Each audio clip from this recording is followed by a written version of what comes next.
dear students, I hope you will be fit and fine. So we have started applications of chemistry. So today we are going to start the next application, that is glass.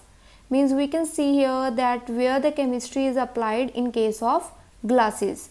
So firstly, what is glass? Glasses are the super cooled liquid. Okay, so glasses are the super cooled liquid. It is the mixture that having not definite boiling point and freezing point. Means glasses doesn't have any definite boiling or the freezing point. Next one is glasses are transparent in nature. Means the light can easily pass through the glasses. Next one is glasses are the silicates and these are not affected by the chemicals. So next one is the preparation of the glass. Glasses can be prepared from the limestone, soda ash and sand. Means this mixture is required for the formation of glass. Next are the types of the glasses. There are the several types of the glasses like soda glass or soda lime glass and colored glass, plate glass, optical glass or flint glass. Next one is the lead crystal glass, Pyrex glass, laminated glass, safety glass, and the last one is the photochromatic glass. These are the types of the glasses. Next we will study soda glass or soda lime glass. When the sodium carbonate and silica are heated, then soda glass is formed. Okay. So the soda glass is used for making the window panes, tableware, bottles and bulbs. Next glass is colored glass. When the hot molten mixture of sand, sodium carbonate and limestone, because we know that we get glass from this mixture and here we take their molten form, means in the liquid form we take their mixture. Then we have to add a small amount of metallic oxide. Okay, when we add a small amount of metallic oxide, then its color changes. It get converted into the colored glass and the color depends upon the metallic oxide used. Okay, so next one is the it is used in decorating walls, making sunglasses, light signals for automobiles, then trains and aeroplanes. So colored glass are used in these. Next glass is plate glass. So plate glass are the thicker than the ordinary glass, because ordinary glasses are thinner but the plate glass is thicker. Its surface is smooth, so that's why it is used in shop windows and doors. So next glass is safety glass. So safety glass is made by fusing a plastic sheet between two glass sheets while molding. When we mold the glass, then we place a plastic sheet in between the two glass sheets. So it is also called the shutter-proof glass. So due to plastic, it do not fly off.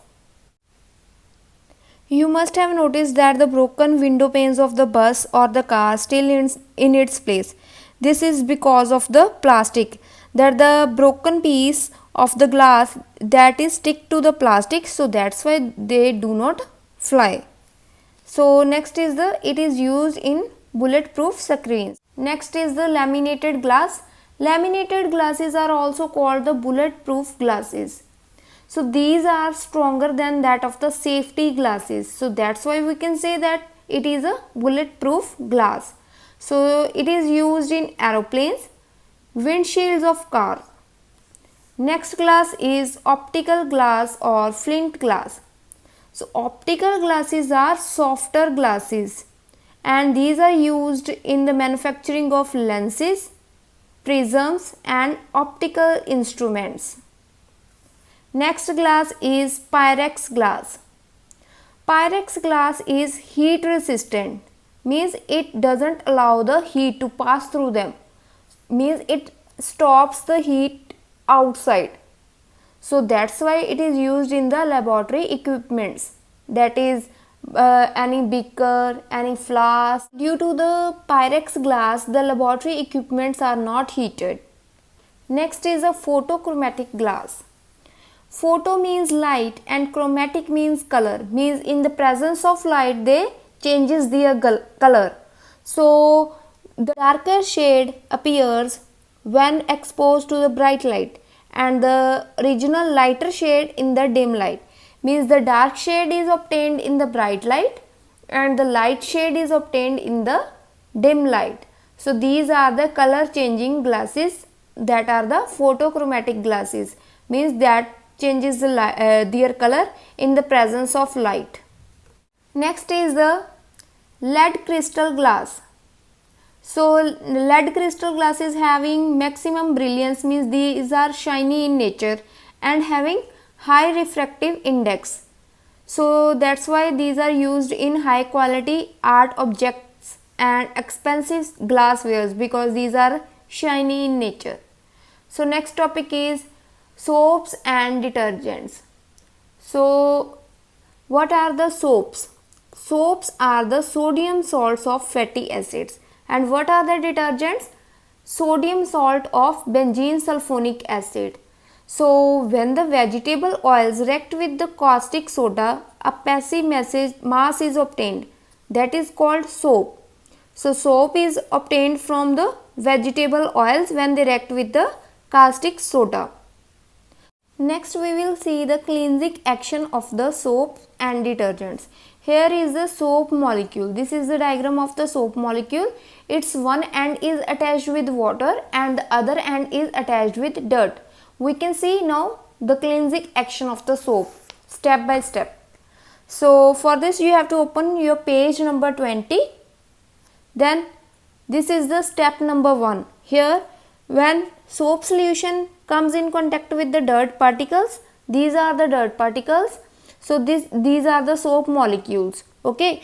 So when the soap molecules comes in contact with these dirt particles, then it's one end attached with the dirt and the other end attached with water.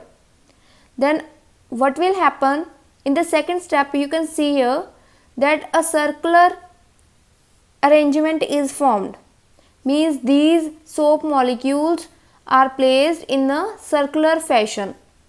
So that is called the micelle formation.